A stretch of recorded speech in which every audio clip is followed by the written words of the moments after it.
আচার খেতে ভালোবাসেন, আর সেটা যদি হয় আমের আচার বা ধরুন বাড়িতে বানিয়ে কাঁচা আমের মিষ্টি আচার খাচ্ছেন, কেমন হয় বলুন তো? ঠিকই ধরেছেন, আজকে আপনাদের জন্য কিন্তু আমাদের হেসেলে কাঁচা আমের মিষ্টি আচার, আর যেটা বানাতে আজকে হেসেলে এসেছেন আমাদের ভীষণ কাছের একজন মানুষ, সুপর্ণাদি। সুপর্ণাদি, কাঁচা আম তোমায় দিয়ে দিলাম, এবারে কি দেবো বলো? ওটাতে নুন, হলুদ, একটু গুঁড়ো লঙ্কা। নুন, হলুদ, গুঁড়ো লঙ্কা দাও দাও দাও, হ্যাঁ আর একটু দাও। ব্যাস, হ্যাঁ একটু হলুদ দাও।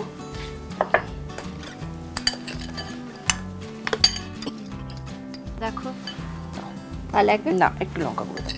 এটা কি কাশ্মীরি লঙ্কা দেবো? যা খুশি, এমনি ঝালও দিতে পারো, কাশ্মীরিও দিতে পারো। তাহলে ঝালই দিই সামান্য। এটা কি আমের কি করছো? আমের টক মিষ্টি আচার। ওকে, আমি দাও। আর দেবো না, ঠিক আছে। আচ্ছা, আমি এই আম নুন, হলুদ আর লঙ্কা দিয়ে ম্যারিনেট করছি, ঠিক আছে?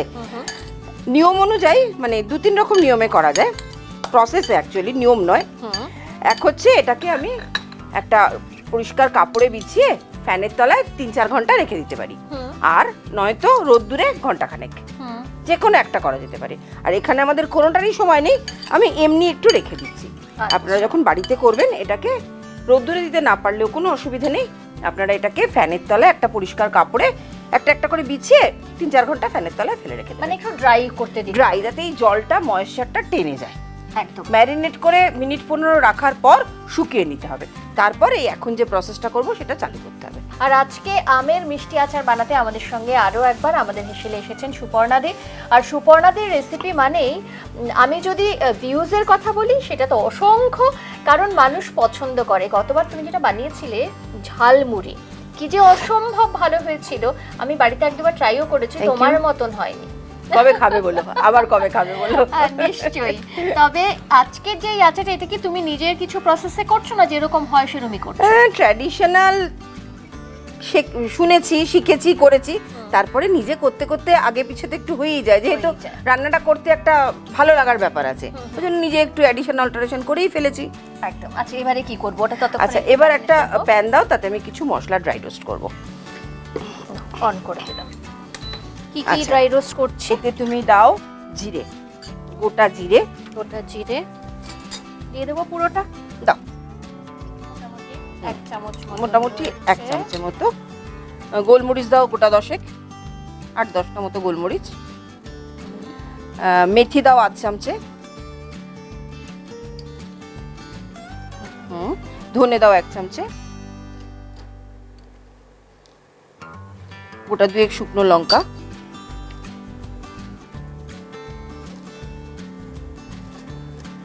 আরেকটা শুকনো লঙ্কা দিয়ে দাও, একটু ঝালটা ভালো নইলে হবে না। আরেকটা দিয়ে দাও। এটাকে আমি এখন একটু ড্রাই রোস্ট করতে হবে। এটা ড্রাই রোস্ট হয়ে গেলে ঠান্ডা করে মিক্সিতে না হাফ ক্রাশ, মানে পুরো প্লেন পাউডার ডাস্ট হবে না, খানিকটা ক্রাশ করে নাও। একটা মিক্সি একবার ঘোরালে যতটা ক্রাশ হয় সেরকম ক্রাশ করে নিয়ে নিতে হবে। একটু সময় লাগবে, গন্ধ বেরোবে ড্রাই রোস্ট হলেই, সুন্দর গন্ধ বেরোয় সব মশলাগুলোর। আচ্ছা, এই যে আচারটা বানাচ্ছো আমের মিষ্টি আচার, এটা কতদিন স্টোর করা যেতে পারে বাড়িতে যারা করবেন তাদের জন্য? আমার তো মাসখানেকে শেষ হয়ে যায় খেয়ে দে, না খেলে তুমি 1 বছর রেখে দিতে পারো বাইরে। আচ্ছা আচ্ছা। আর 1 বছর যদি রাখতে হয়, একটু মাঝে মধ্যে রোদ্দুরে দেবে। ওকে, একটু মাঝে ফ্রিজে রাখার দরকার নেই, বাইরে রাখলে একটু এই 3-15-20 অন্তর একটু রোদ্দুরে দেবে। ওকে। আর মাসখানেকের মধ্যে শেষ হয়ে গেলে কিছু করতে হবে না। এই 250-300 আমে বানালে মাসখানেক লাগে না আমার অন্তত শেষ হতে। আচার খুব ভালোবাসো? না, মানে খাওয়া হয়ে যায়, থাকলে খাওয়া হয়, মেন ব্যাপার হচ্ছে তাই। ব্যাস হয়ে গেছে, বন্ধ করে দাও। থাকলে খাওয়া হয়, না থাকলে তো ঠিক আছে, নেই, কি করা যাবে আর।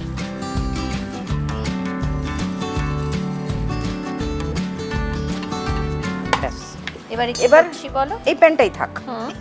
এখানে গুড়টা দাও। এটা আখের গুড়? এটা আখের গুড়। এটা চিনি দিয়েও করা যেতে পারে, তুমি গুড়টা সবটাই দিয়ে দাও। সবটাই দিয়ে দাও। কতটা রয়েছে বলো? মানে 250 আমে 250 গুড় লাগবে। এটা হচ্ছে মাপ।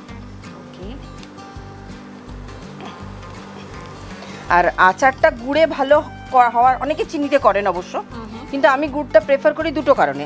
এক হচ্ছে যে গুড়টা হেলদি, সো কল্ড বলেন, তো আজকাল কতটা হেলদি এ বিষয়ে ডাউট আছে। আর আরেকটা যেটা আগের লোকে করতেন, করার কারণ হচ্ছে গুড়টার রংটা আসে।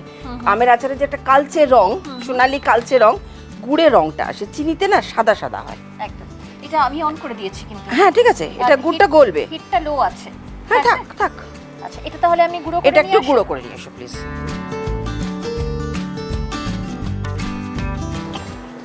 সুপর্ণা দি দেখো তো। একদম ঠিক আছে। হ্যাঁ থ্যাংক ইউ। এই দেখো আমার গুড়টাও গলে গেছে। এবার আমরা কি করব, একটা বাটি আর ছাঁকনি দাও। এটাও আমার সংযোজন। আগে হয়তো এরকম লোকে ছাঁকতেন না, কিন্তু এখন গুড়টা নিয়ে আমার খুব একটা ভরসা হয় না, তাই আমি ছেঁকে নিই। কারণ গুড়ে কত রকম নোংরা থাকে, আর সেই কিরম মনে হয় সেগুলোই যেন চলে যাবে, তার থেকে একটু ছেঁকে হ্যাঁ একটু ছেঁকে পরিষ্কার করে নেওয়াই ভালো। সামান্য একটু সর্ষের তেল দাও, অতি সামান্য 1 চামচ। ব্যাস ব্যাস ব্যাস। এই তেলটা গরম হলে অনেকে 5 ফোড়ন শুকনো লঙ্কা দেয়, অনেকে মেথি ফোড়ন দেয়, আমি কালো জিরে দিই। মাঝে মাঝে মেথি দিই অবশ্য, কিন্তু আজকে একটু কালো জিরে দিচ্ছি। আচ্ছা, একটু তেলটা গরম হলে সামান্য এই 1/4 চামচেরও কম একটু হাতের ডগায় কালো জিরে আর একটা শুকনো লঙ্কা। আচ্ছা,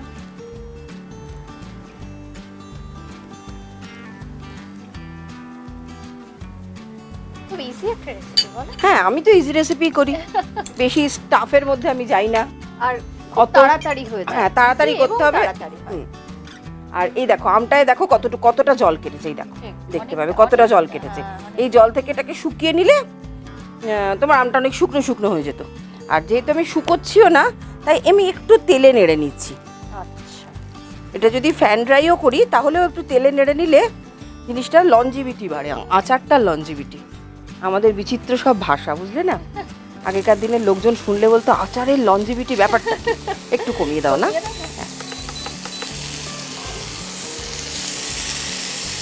আচারটা অনেকদিন বসে খেতে পারবো, খুব ভালো থাকবে। হ্যাঁ, আর দেখো আগে লোকে বয়েম ভর্তি আচার করে রোজ ছাতে তুলছে, নাবাচ্ছে, পাহারা দিচ্ছে। আমাদের অত সময় কোথায়, বন্ধ রান্নাঘরে থাকে, তার থেকে একটু আগে থেকেই রেডি প্রসেস করে নিলে সুবিধে। জিনিসটা রইলো, খাওয়াও হলো, প্লাস বাড়ির খাবারও খাওয়া হলো।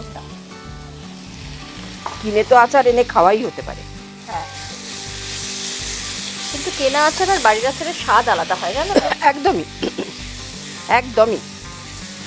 কেনাতে তো ওরা কিছু প্রিজারভেটিভও দেয় না, কিছু কেমিক্যাল প্রিজারভেটিভ দেয়, যেটা তো আমরা দিই না। ওই ভিনিগারের ওপর দিয়েই চলে, ভিনিগার বা কেউ লেবুর রস দেন, কিন্তু আমি আমের লেবুর রসটা দিই না। তার কারণ লেবু আমের গন্ধটা ঠিক আমার মনে হয় ম্যাচ করবে না, কারণ লেবুর একটা আলাদা গন্ধ। যদি আমি আম কোরা আচার করি তাহলে হয়তো কোনো সময় 2 ফোঁটা লেবু দিই, কিন্তু এরম আমের আচারে আমি না। হ্যাঁ, এটা কি ভালো করে ফ্রাই করতে হবে? হ্যাঁ, একটুখানি তেলটায় নেড়ে চেড়ে ওই যে জলটা ছিল ওই জলটাকে পুরো টানিয়ে নিচ্ছি। এবার এই যে গুড়টা গুলিয়ে রাখলাম, গুড়টা অ্যাড করে দিলাম। জল কিন্তু কিছু একদম নয়, জল দেবই না? না একদম না, জল দিলেই জিনিসটা খারাপ হতে শুরু করে।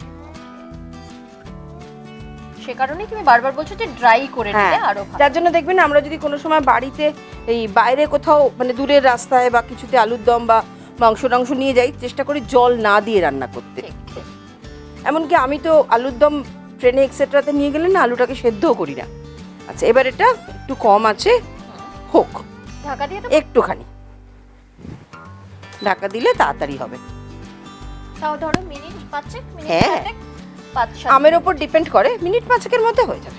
আচ্ছা, এবার একটু দেখে নিই আমরা, এটা একদম একটু চেক করো সেদ্ধ হয়েছে কিনা। হ্যাঁ, আমগুলো সেদ্ধ হয়ে গেছে, আর একটু শুকনো হোক, একটু ড্রাই হবে না? তার মধ্যে তুমি এতে 1 চামচে ভিনিগার দাও, ছোট এখন দিয়ে দেবো? হ্যাঁ, ওইটাই ব্যাস। আমের আচার না একটুখানি এখন মনে হচ্ছে এটা চাটনির মতো লাগছে, কিন্তু একটুখানি গ্রেভি বেশি রাখতে হবে, কারণ নইলে এই যে কড়াই রাখার তাতে প্লাস আঠার মতো জমে যাবে। হ্যাঁ, মিষ্টি জিনিস তো, চিনি গুড় তো জমে যায়, সেটা অনেকটা জমে যাবে। আর একটুখানি টানিয়ে এটাকে আমাদের বন্ধ করে দিতে হবে, আর একটু হোক। কিন্তু আজকে এই যে তুমি বেলাদে, মানে আমাদের হেসেলে যারাই রান্না করতে আসেন তারা প্রত্যেকেই বেলাদে, কারণ হেসেলের সঙ্গে বেলাদে নামটা কিন্তু একদম সম্পৃক্ত হয়ে রয়েছে, একদম, তাই না? তুমিও কি ওনার বই পড়েছো, মানে পড়ার সুযোগ হয়েছে রান্নার যেগুলো সেখান থেকে একাধবার পড়েছি হয়তো, কিন্তু শিখিনি। কারণ যখন আমি বেলাদের নাম শুনেছি বা বেলাদের বই হয়তো পেয়েছি, তখন আমি রান্না করতাম না। তখন অতটা ভালোবাসতে না, রান্না করতামই না একদম, মানে ভালোবাসাটা অনেক পরে এসছে। হ্যাঁ, রান্না করতামই না তখন। আমি রান্না করেছি বছর 20, তার আগে রান্না করতাম না। মানে আমার বাড়িতে বিয়ের আগে তো রান্না করতামই না, বিয়ের পরও খুব একটা করতাম না। ওকে, কিন্তু এমন একজন মানুষ যিনি কিন্তু রান্নাঘরের সমস্ত কথা তো বলেছেন, বিভিন্ন রান্নার কথা লিখেছেন, বিভিন্ন রেসিপি লিখেছেন, তবে একই সঙ্গে রান্নার মাধ্যমে মেয়েদের স্বাধীনতার কথা বলেছেন। আর এমন একজন মানুষের কাহিনীই কিন্তু আসতে চলেছে আগামী অগাস্টে অনিলাভ চট্টোপাধ্যায়ের নতুন সিনেমা বেলা, যেখানে মুখ্য চরিত্রে রয়েছেন ঋতুপর্ণা সেনগুপ্ত। আচ্ছা, একদম বহু কাহিনী, সেগুলোর সমস্ত ইতিহাস ঘেটে দারুণ একটা স্ক্রিপ্ট, আর সেখান থেকে একটা সিনেমা, যেখান থেকে বেলাদের সম্পর্কে আমরা আরো অনেক নতুন তথ্য জানতে পারবো। এই প্রসঙ্গে আমার একটা কথা এক্ষুনি মনে পড়লো। আমি বেলাদের নামটা প্রথম শুনেছিলাম আমার বড় পিসিমার কাছে। আমার বড় পিসিমা রান্না করতে খুব ভালোবাসতেন, আর উনি না মানে ওই সময় বাড়িতে ওই ওভেন টোভেন অত ছিল না বা কিছু, কেক, তারপরে ওই মানে গার্নিশ করা কেক টেক খুব বানাতেন, এবং সেগুলো উনি বেলাদের বই পড়ে পড়েই শিখতেন। আমি আমার এখন মনে পড়লো আমি প্রথম কার কাছে শুনছি, বড় পিসিমার কাছে বেলাদের থেকে রান্না শিখেছি, এটা খাওয়াচ্ছি, এটা করেছি, ওনার বই দেখে ওনার কাছে শুনেছিলাম। মানে তখন তো আর এত অপশন ছিল না, একদমই না, ক্লাস করা তারপর বাড়ির মেয়েরা গিয়ে শিখবে সেটাও তো কোনো প্রসঙ্গই নেই। মানে তো এমন একজন মানুষের এটা আমি বন্ধ করে দিলাম। একদম আসতে চলেছে আগামী অগাস্টে, অপেক্ষায় রয়েছি আমরাও, নিশ্চয়ই আপনারাও কিন্তু অপেক্ষা, অবশ্যই দেখতে হবে। একদম, এটা হয়ে গেছে। এতে একটু তুমি এই ক্রাশ করা মশলাটা দিয়ে দাও। এবারে কতটা মশলা দেব? 2 চামচে দাও।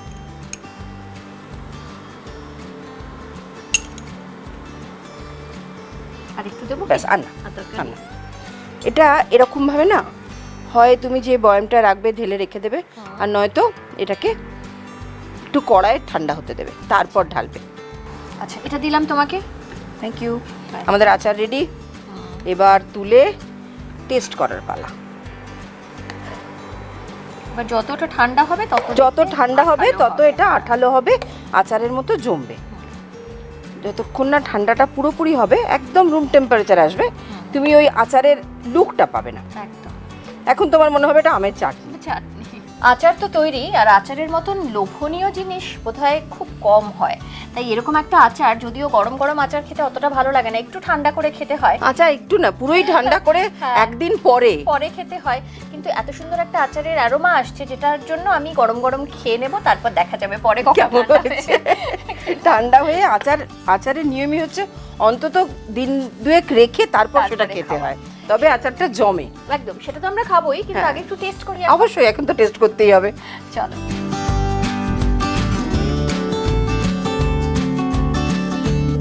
এবার একটু টেস্ট করি আমরা। একদম। তুমি নাও। আমি দিচ্ছি তোমাকে, তারপরে তো আমি নেবই। Thank you. ওয়েলকাম।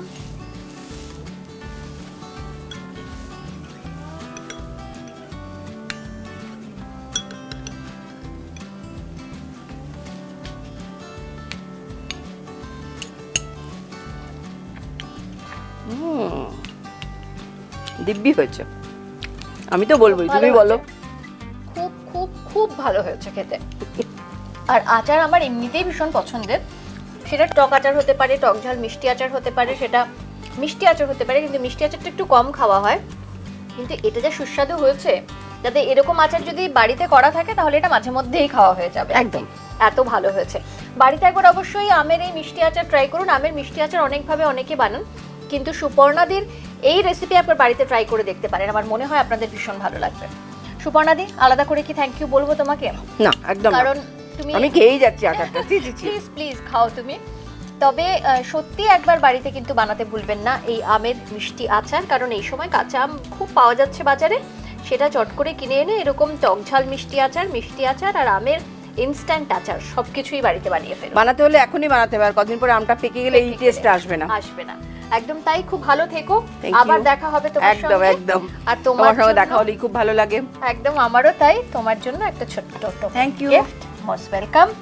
আর আপনাদের সঙ্গে তো আমার দেখা হয় প্রত্যেক দিন অন্যান্য অনেক রেসিপি নিয়ে। তবে আজকের এই ভিডিওটি কেমন লাগলো, আজকের এই রান্নাটি কেমন লাগলো, আজকের এই মিষ্টি আচার আপনাদের কেমন লাগলো সেটা কিন্তু কমেন্ট সেকশনে অবশ্যই জানাবেন।